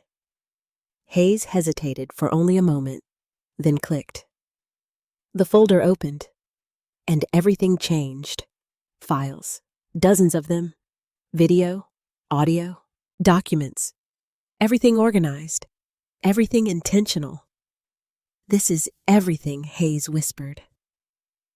My heart pounded as he opened the first video file. The screen flickered. And then a man appeared, older, sharp eyes, calm expression. The same man from the photograph. The one Hayes had recognized. He was speaking. Not to the camera, but to someone else. The audio was clear. Payments need to stay untraceable, the man said. We don't have room for mistakes. My breath caught. This wasn't speculation. This was proof. Real. Undeniable. Hayes opened another file. Another conversation. Another piece of the puzzle. Names. Another piece of the puzzle. Names. Numbers. Deals. All of it. Exposed. Ethan leaned forward slightly. This is enough to bring them down, he said. Hayes nodded slowly. Yes, he said, if we handle it correctly. Bears, deals, all of it exposed. Ethan leaned forward slightly. This is enough to bring them down, he said. Hayes nodded slowly. Yes, he said, if we handle it correctly. Whitaker crossed his arms. And if we don't, he asked. Hayes didn't sugarcoat it. Then we become targets, he said. Silence filled the room again, because that was the truth. Simple, clear, dangerous. I looked at Ethan, at Hayes, at Whitaker, and then back at the screen, at the man who had unknowingly left his entire operation exposed. Richard had done this. He had documented everything, not just to protect us, but to make sure the truth could never be buried. We finish it, I said quietly. All three men looked at me. We don't hide this, I continued. We don't run from it. We make sure it reaches the right people. Ethan nodded. I'm with you, he said. Whitaker gave a small, firm nod. So am I. Hayes looked at me for a moment longer. Then finally, he nodded too.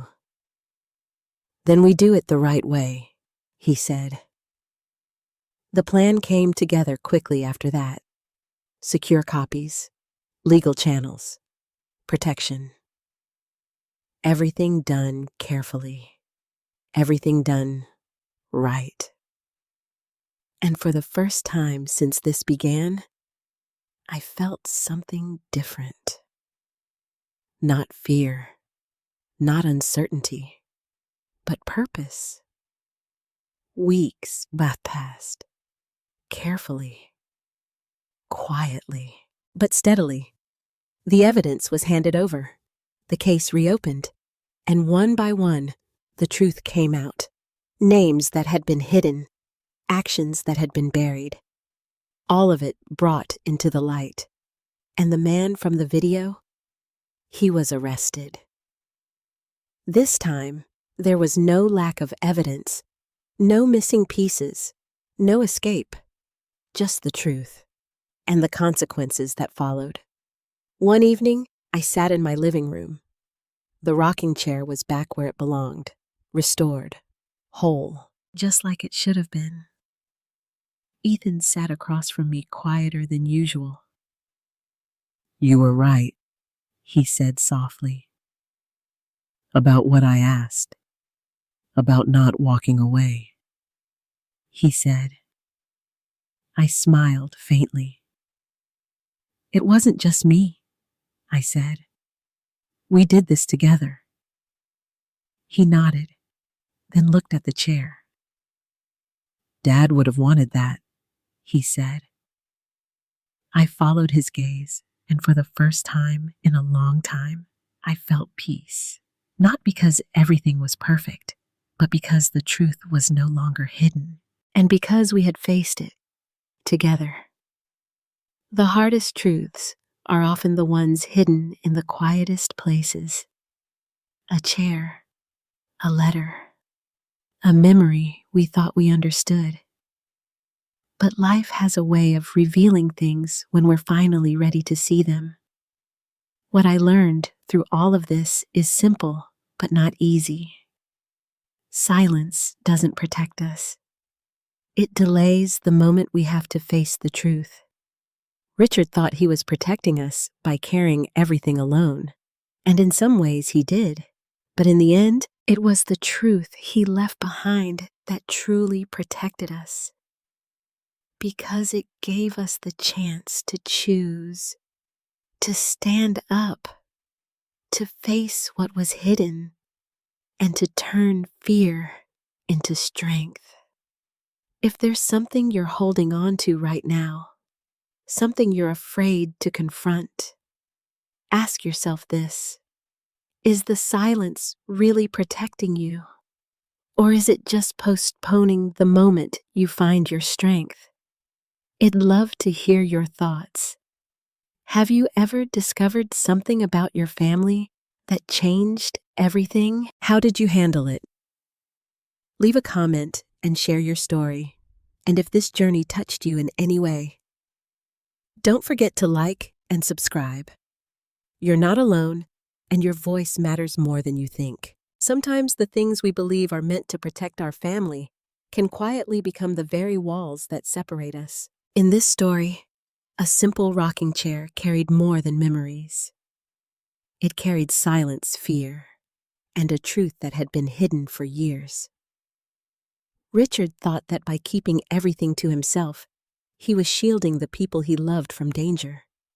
And in some ways, he did. But the cost of that silence was distant misunderstanding, and a family that slowly drifted apart without ever knowing why. Life has a way of bringing hidden truths to the surface, whether we are ready or not. And when that moment comes, we are faced with a choice to turn away out of fear or to step forward with courage. Caroline chose courage. She chose to face the truth even when it was painful, even when it was dangerous. And in doing so, she didn't just uncover the past. She rebuilt trust, restored her relationship with her son, and finally brought peace to a story that had been unfinished for far too long. The deeper lesson here is this: truth may be uncomfortable, but it is also the only path to real healing. Silence might feel safer in the moment, but it often delays the pain rather than removing it. When we face the truth with honesty and courage, we give ourselves and the people we love a chance to grow, to understand, and to reconnect. If this story touched you, I'd really love to hear from you. Have you ever discovered a hidden truth that changed your perspective on your family or your past? How did you handle it? Share your thoughts in the comments. Your story might help someone else feel less alone. And if you enjoy emotional, meaningful stories like this, don't forget to subscribe to the channel so you won't miss the next one.